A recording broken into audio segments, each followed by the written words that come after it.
On a spring night in 2009, a middle-aged married couple was closing up the local pizza place they ran in a small Virginia mountain town. The husband walked to the back of the restaurant and grabbed a large bucket of ice. He carried the bucket out the back door and dumped the ice into the grass.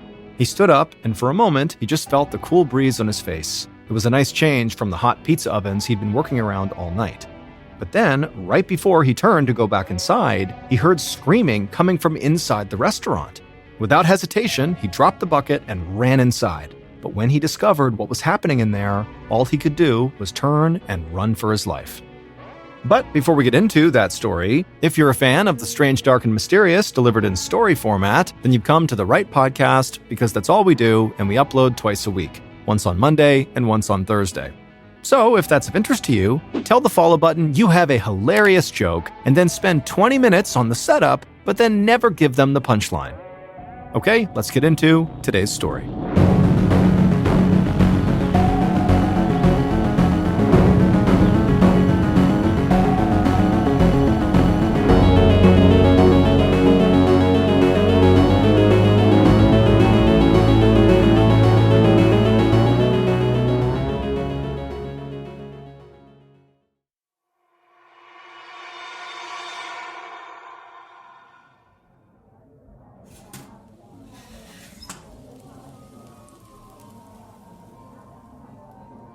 On Sunday night, March 29th, 2009, 48-year-old Valerie Looney pulled a fresh hot pizza from an oven at Pizza Plus, a busy restaurant in a small mountain town in Tazewell County, Virginia.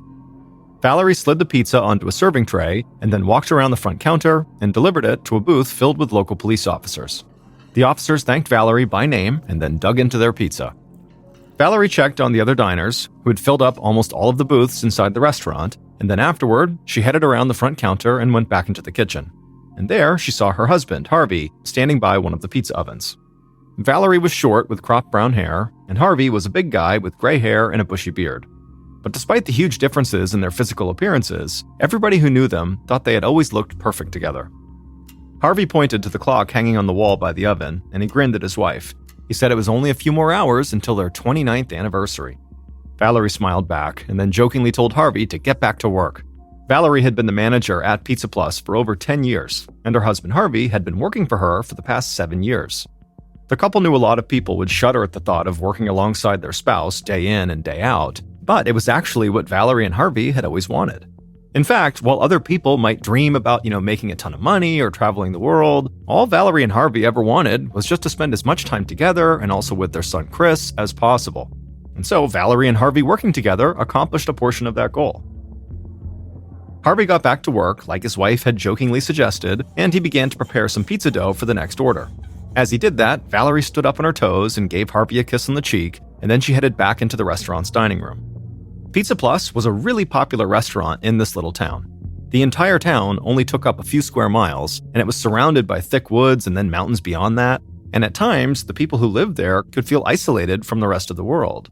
And so Pizza Plus had become almost like a meeting place where everybody could get together and feel connected to their community, at least for a little while. And Valerie and Harvey had really embraced that aspect of their work. The two of them always seemed so happy and welcoming to patrons. They wanted their customers to feel like they were hanging out with family when they were there.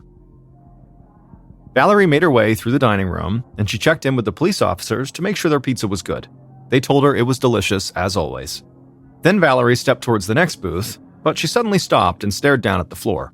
One of the police officers noticed and asked her if everything was okay, and Valerie smiled and said it was fine, but she quickly turned and marched right to the back of the restaurant.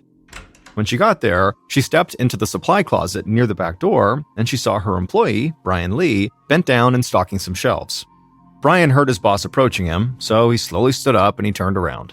Brian was in his 20s and he towered over Valerie. Brian asked Valerie what she wanted, and she told him that before he went home tonight, he would need to make sure he mopped the floors in the dining room really, really well, because she was just out there and they looked so dirty. Brian slowly exhaled and had to stop himself from snapping at his boss. Then he just said, "Okay, I'll mop the whole place after we close." Valerie could tell Brian was annoyed at her, but he was always annoyed when he was at work. For a second, Valerie thought about scolding him, but she stopped herself. Instead, she just thanked Brian and then turned and walked back to the front counter. Pizza Plus stayed busy the whole night until they closed around 10 p.m. Valerie and Harvey said goodbye to the last of their customers, and when the dining room was empty, Valerie walked to the counter and opened up the cash register. And while Valerie counted the money and did the paperwork for the night, Brian trudged out to the front of the store and began mopping, and Harvey cleaned up the kitchen and the back of the restaurant. And at some point, after cleaning for a while, Harvey picked up a large bucket of ice and shouted towards the front of the store to Valerie that he was going out back to dump the ice. Valerie responded by saying that Brian was finished with the mopping and she was almost done with the paperwork, so when he was done, they could leave. Harvey carefully picked up the ice bucket, walked out the back door, and dumped the ice onto a small patch of grass. And after he was done, he set the bucket down and Harvey just bent over at the waist, trying to catch his breath. He hated to admit it, and he would never want his wife or his son Chris to see him like this, but even the smallest physical tasks, like dumping this ice, had really started to wear Harvey out. And so after standing outside in private for a couple of seconds there, Harvey was about to go back inside when suddenly he heard screaming coming from inside the restaurant. And so instantly Harvey charged back inside, and the second he did, the screaming got louder and louder, and he called out for his wife, but then a second later the screaming completely stopped and the entire restaurant went completely silent.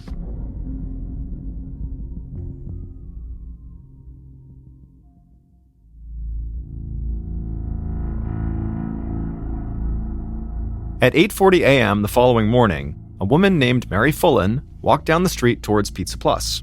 She was on her way to open up the restaurant that day and then work the lunch shift.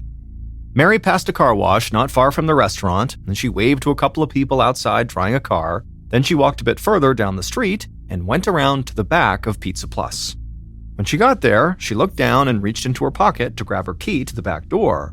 But when she looked up, she saw Harvey laying face down right behind the back of the store. And so Mary ran over to him and began yelling his name, but as she did, she could see he was laying in a pool of blood. Mary shook him like it might wake him up, but she knew he was dead. And so in a total panic, Mary threw open the back door of the restaurant, barely noticing she didn't have to use her key to get in. And then once inside, she ran for the phone on the front counter to call police. But before she could even get there, when she was in the kitchen, she looked down and found Valerie, who was also on the floor, blood covering her hair and her clothes. It was obvious that she was dead too. And so Mary began crying and her whole body was shaking, but she still made it to the phone and she dialed 911. The operator told her police would be right there and that for now she needed to get out of the restaurant immediately. And so Mary hung up and just ran out the front door, not noticing that that door too was also unlocked.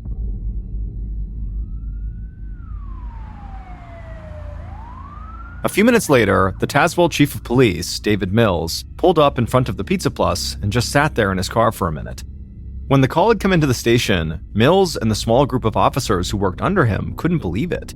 They all knew Valerie and Harvey really well. In fact, they usually went to Pizza Plus as a group at least a few times a week. Mills looked out his windshield and he saw a couple of officers from the county sheriff's department standing with Mary in front of the restaurant, the woman who had called this in. Mills took a long, deep breath, then stepped out of his car and went up and joined them. All of the officers knew Mary about as well as they knew Valerie and Harvey. Mills could see Mary was a total wreck, and so while he didn't want to press her too hard, he did ask her if she could just fill him in on everything she had seen and heard that morning.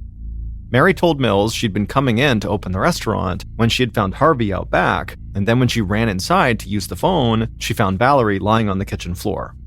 Mills told Mary he was so sorry she had to see that, and then he asked her if she had had to use her key to unlock the door when she went inside. Mary looked like she hadn't even thought about this, and then she told Mills and the other officers that were there that actually the back door had been unlocked when she ran in. And also, now that she thought about it, the front door had also been unlocked when she ran back out again. Mills thanked her and then asked her to please wait outside. Then Mills and one of the county officers put on their gloves and walked into the restaurant.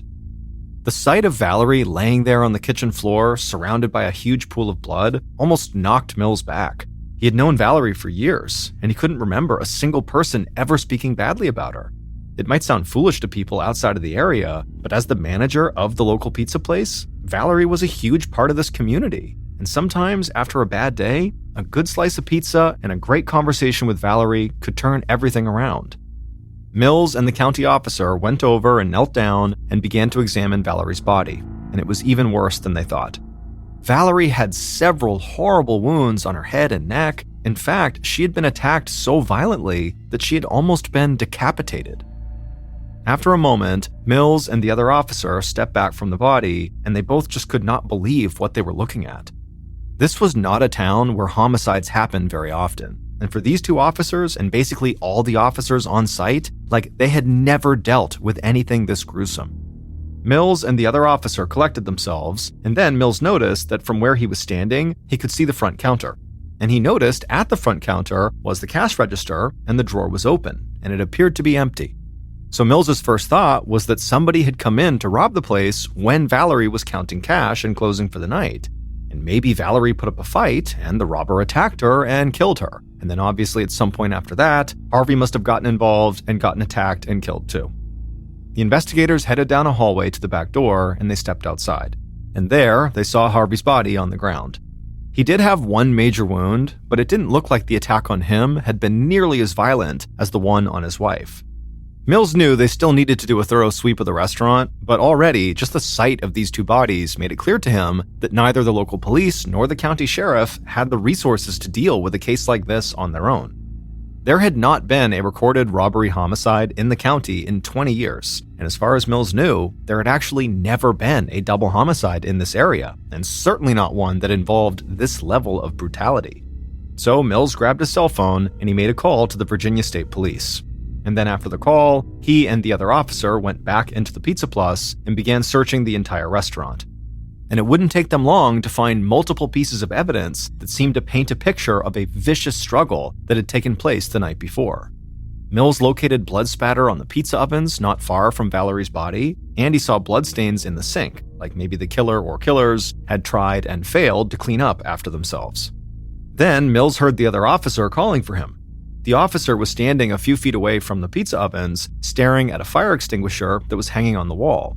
And when Mills joined him and looked at the extinguisher, he saw all these bloodstains on the bottom of it.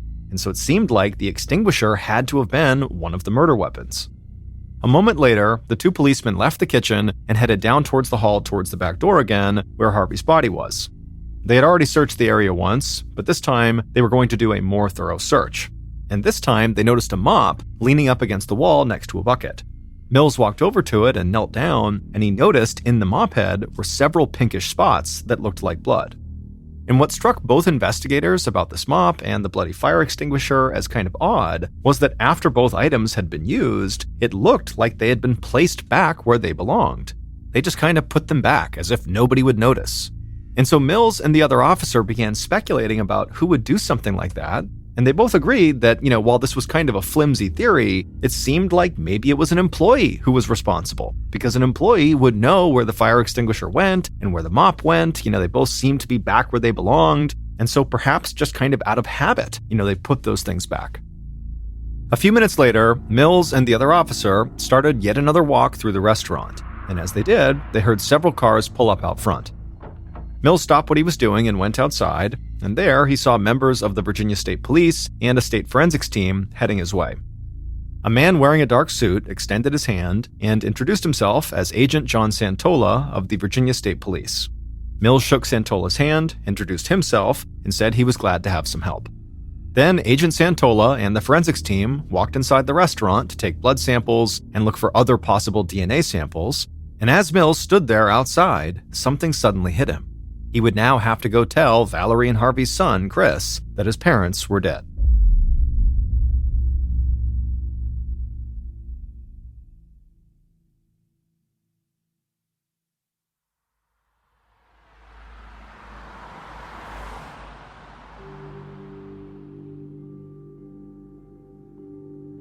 While state police searched the Pizza Plus, Mills and the county officer drove across town to the small trailer where Valerie, Harvey, and Chris had all lived together.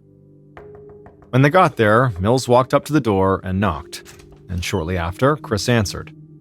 Chris was 28 years old, he wore a black sweatshirt and jeans, and he looked really confused to see two police officers standing there. He asked Mills if everything was okay, but Mills just shook his head and asked if they could come inside. Chris said, yeah, of course, and he let the officers in. And then once Mills and his partner got inside, Mills just turned to Chris, and with a sad look on his face, he told him that unfortunately, both of his parents were deceased. They had been attacked and killed at the restaurant. For a moment, Chris just stared at Mills like he was in total shock, And then he began shaking his head and said, no, that doesn't make any sense. Today, his parents were out of town on a trip for their 29th wedding anniversary. But Mills just shook his head and said he was very sorry, but that could not be true. His parents had not left town. In fact, they had never left the restaurant the night before. Chris eventually sat down and just stayed silent for a couple of minutes, and the officers just waited. And then, with a shaky voice, Chris said he should have known something was wrong when he didn't hear his mother and father come home the night before, and then also this morning when he didn't see him. But Chris said he had just assumed his parents got home when he was already asleep, and that they had left that morning before he woke up to go on their trip. But now he felt like it was obvious there had been an issue. Mills nodded his head and said he was sorry to have to do this, but he did need to ask some pretty pointed questions about his parents, and Chris just nodded. And so Mills asked Chris where he was the night before, and Chris said he had been at work, and then afterward he had come home, hung out for a bit, and then went to bed. Then Mills asked Chris what his relationship was like with his parents. Chris said their relationship had been good. He had been forced to move back in with his parents after going through a divorce, and he felt bad about it, but his mom and dad seemed happy to have him at home. After that, Mills asked Chris if he could think of anyone who might have had a grudge against either of his parents, and Chris just shook his head and said absolutely not. Everybody loved his mom and dad. Mills knew this was actually pretty much the truth. I mean, Harvey and Valerie were beloved in this town, so he wasn't surprised their son couldn't think of anyone. Mills said how sorry he was for Chris's loss, and he promised the police would do everything they could to get the person who had killed his parents. Then Mills and the other officer turned to leave, but then Chris told them to hold on for a second. Mills turned around, and Chris asked him if a guy named Brian Lee had been working with his parents the night before. Mills admitted they had not gotten that far yet, but he asked Chris why would it matter if Brian in particular had been working. Chris just said his mom complained a lot about Brian, and often got into arguments with him whenever they were working together. Mills thanked Chris for the information and said they'd be in touch, and then he and the other officer walked outside, got in the car, and headed back to the crime scene. And on the way, Mills called into the station and asked them to get in touch with Brian Lee. On March 31st, so 2 days after Valerie and Harvey's murders, Police Chief Mills and Agent Santola met Brian Lee as he walked into the local police station. Brian was young and very tall, and he already looked like he wanted to turn around and make a run for it. The news about the murders had spread through town almost as soon as cop cars started pulling up to the Pizza Plus, so Brian knew exactly why he'd been brought in. Mills and Santola led Brian to a small interview room, and inside was a table and chairs. Brian sat down on one side, Mills and Santola sat down on the other. And pretty much right away, what investigators noticed was Brian just could not sit still. And then, before the interview really even got going, Brian said something that totally threw off Mills and Santola. Brian wanted to know how much cash the killer had taken from the register. Now, nobody had told Brian that the register had been robbed, but the investigators knew this news could have gotten out pretty easily. Still, they were surprised that Brian's first question, when two people he worked closely with had been murdered, was about the money in the register. Agent Santola said they couldn't discuss those details with Brian.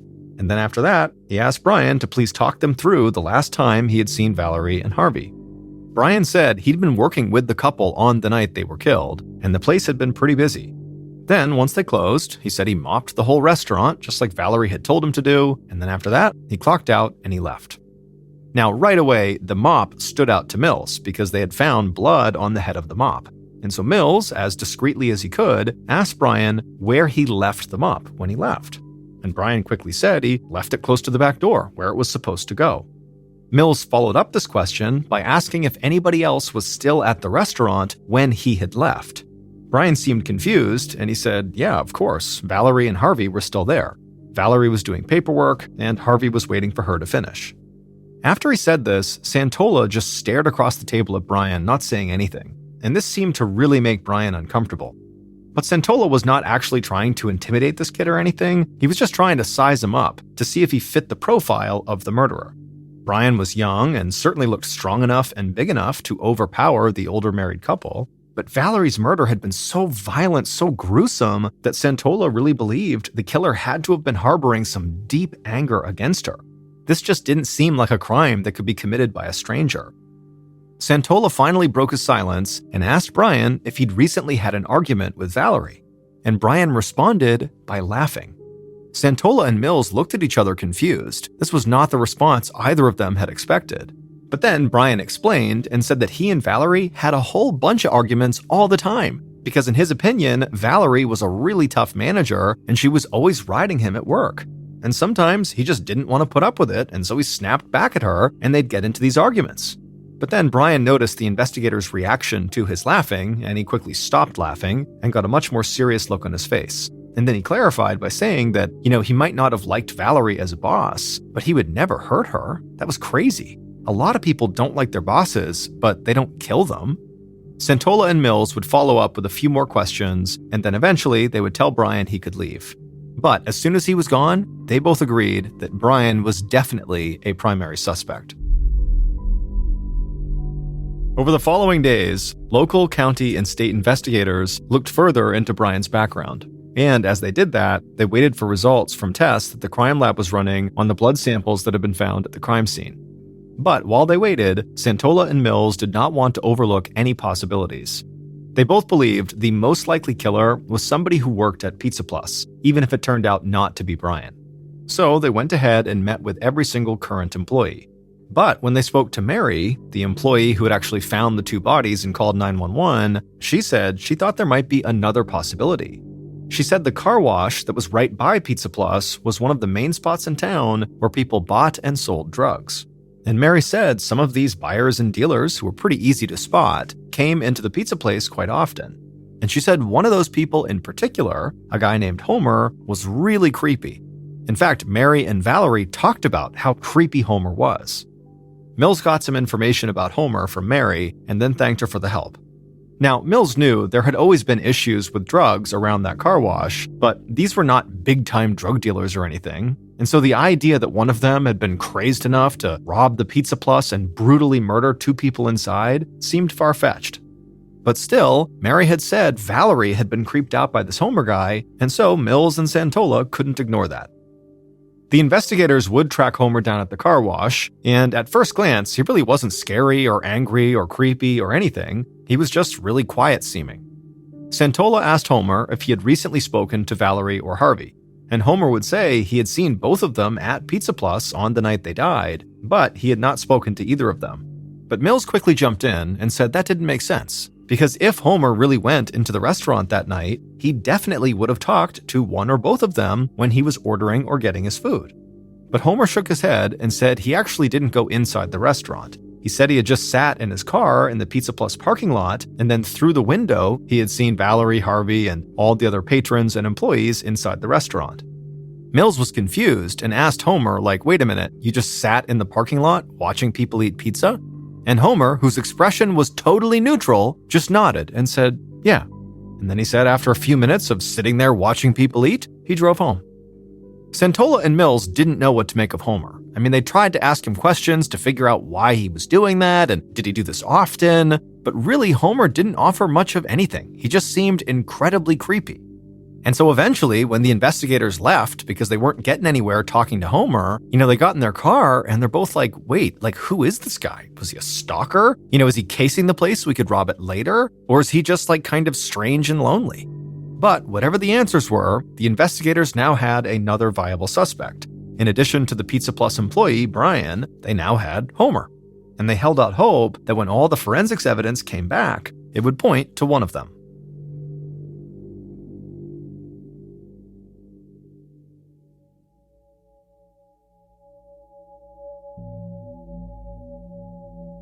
On April 3rd, 2009, so a week after the murders, Pizza Plus was once again filled with laughter and conversation. The crime scene had been cleared, and now this was a gathering place once again. But this time, the community had come here not to eat pizza, but to pay their respects to Valerie and Harvey. There had been a funeral service for the couple at a local church, but everybody who knew them knew this restaurant is where they would want people to come, and they would also want people to have a good time. So Valerie and Harvey's son, Chris, and other members of the family thanked everyone for coming in and encouraged them all to take up seats in all the booths and just start sharing stories of all their favorite memories with the couple. And so over the course of the day, several local and county police officers came by the restaurant. Now, it's actually common for police to attend funerals of murder victims, basically to study the actions of people who were close to the victim, to look for suspects, but that was not why most of the cops were here today. So many of them had spent several nights a week in Pizza Plus, eating pizza and chatting with Valerie and Harvey. It was part of their routine. And so the officers were here to honor their memories, same as everybody else. In the days and weeks that followed the funeral and that memorial service inside of the restaurant, investigators continued to pursue two different theories.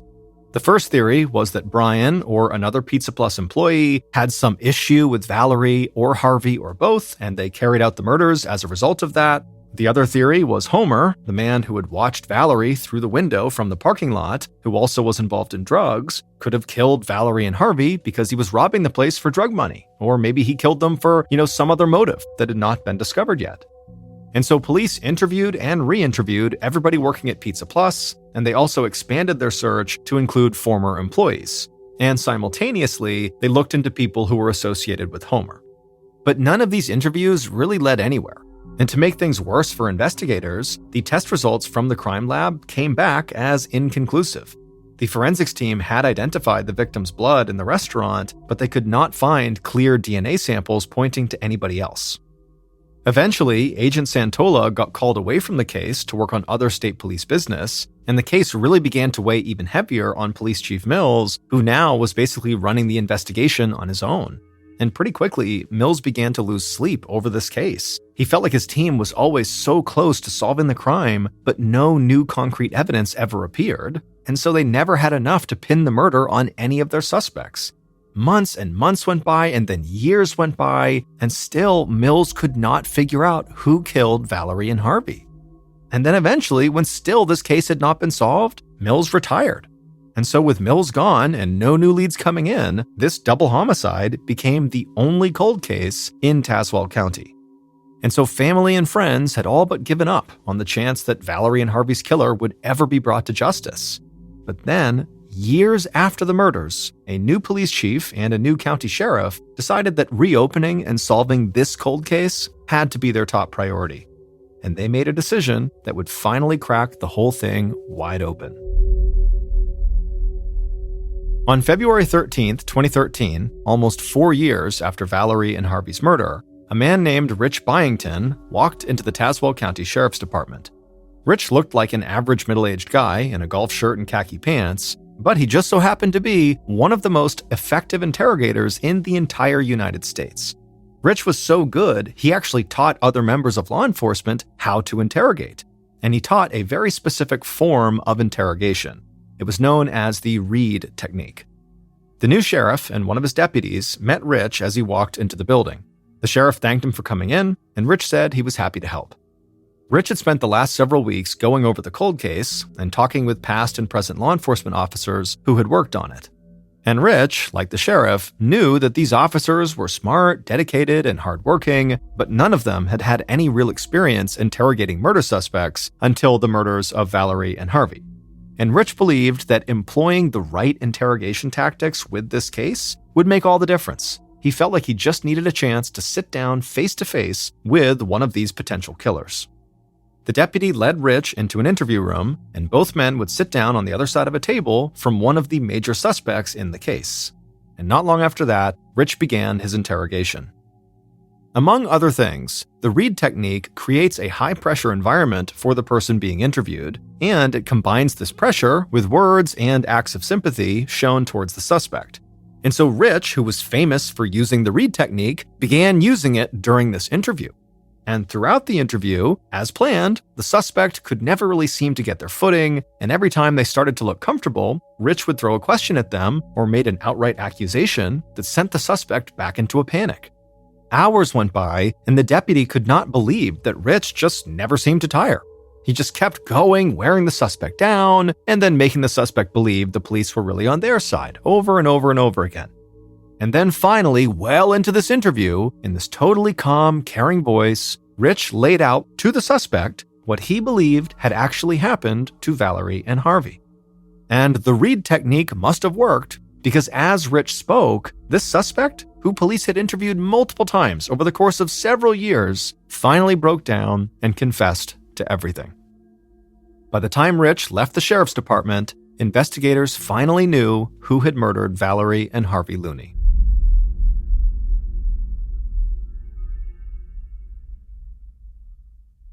Based on that suspect's confession, here is a reconstruction of what police believe happened to Valerie and Harvey at the Pizza Plus restaurant on March 29th, 2009.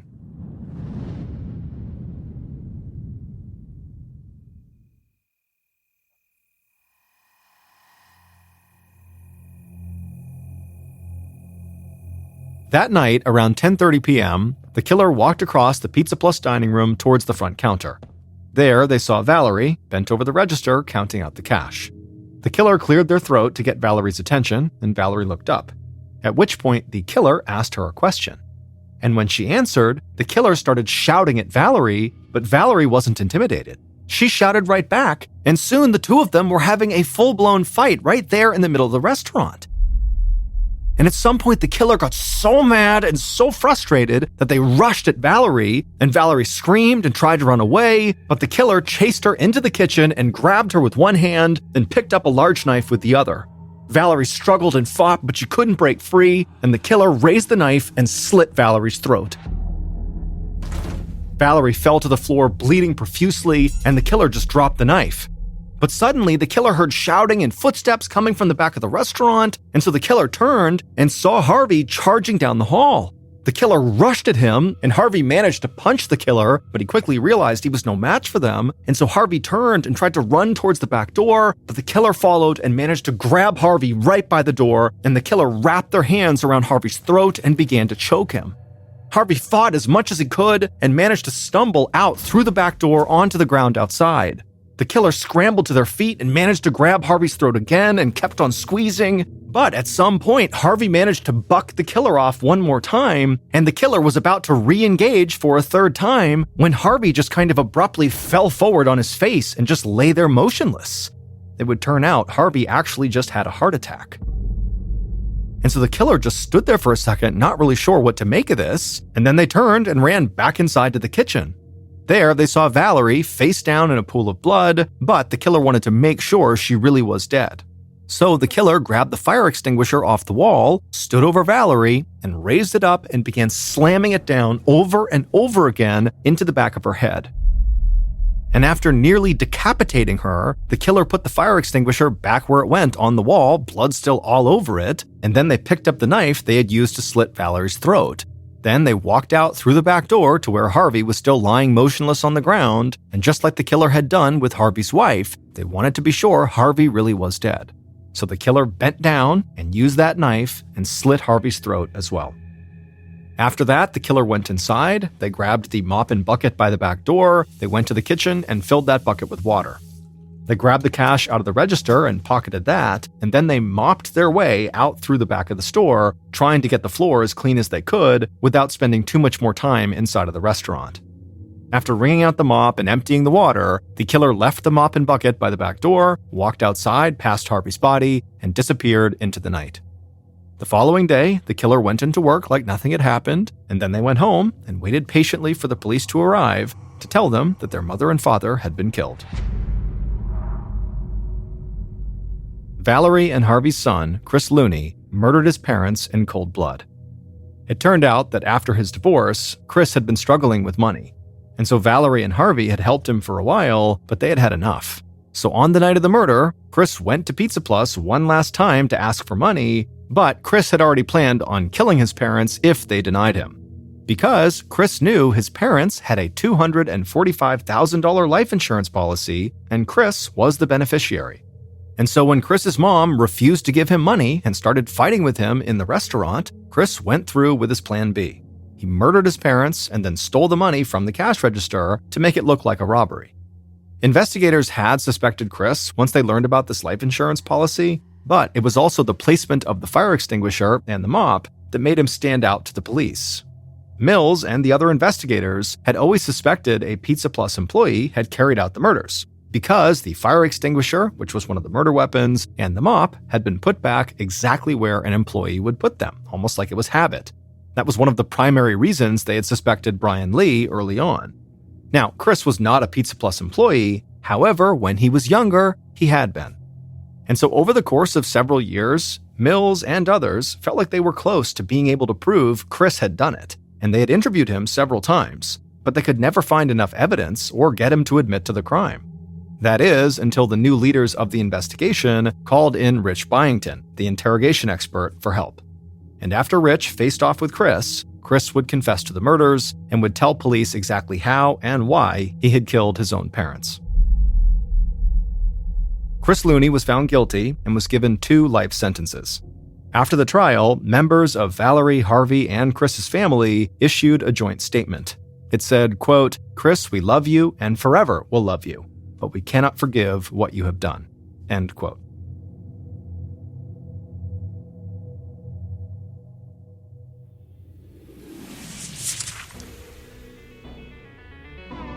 Thank you for listening to the Mr. Ballen Podcast. If you liked today's story and you're looking for more strange, dark, and mysterious content, be sure to check out all of our studio's podcasts. They are this one, of course, the Mr. Ballen Podcast. We also have Mr. Ballen's Medical Mysteries, Bedtime Stories, Wartime Stories, and also Run Fool. To find those other podcasts, all you have to do is search for Ballen Studios wherever you listen to your podcasts. To watch hundreds more stories, just like the one you heard today, head over to our YouTube channel, which is just called Mr. Ballen. So that's going to do it. I really appreciate your support. Until next time, see ya.